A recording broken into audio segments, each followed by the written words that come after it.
نبی پاک صلی اللہ علیہ وسلم نے رستے میں بیٹھنے میں منع کیا، لیکن فرمایا اگر بیٹھنا ہے تو تمہیں 5 کام کرنے پڑیں گے۔ گرمیوں میں جس کا دل کرتا ہے نا کہ کھلی ہوا میں بیٹھوں، بیٹھ لے پر 5 کام کرے، یہ بخاری ہے۔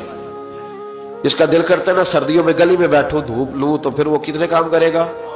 بولیے یا رسول اللہ صلی اللہ تعالی علیہ وسلم کیا کیا کرے تو رستے میں بیٹھنے کی اجازت ہے؟ تو نبی پاک صلی اللہ علیہ وسلم نے فرمایا رستے کا حق ادا کرو، 5 کام کرو۔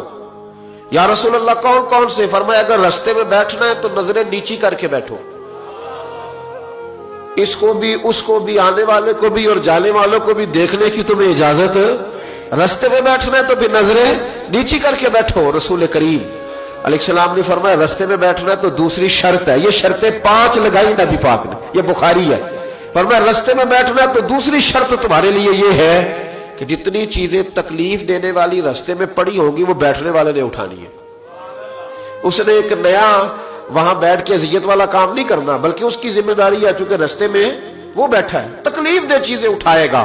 اور تیسری شرط نبی کریم علیہ السلام نے فرمایا تم پر ضروری ہے کہ تم نے سلام لینے والے کا جواب جلدی دینا ہے۔ رستے میں بیٹھنا ہے تو سلام لینے والے کا جواب جلدی دینا ہے۔ اور چوتھی شرط یہ ہے کہ تم نے رستے میں بیٹھے بیٹھے نیکی کا حکم دینا ہے اور برائی سے منع کرنا ہے۔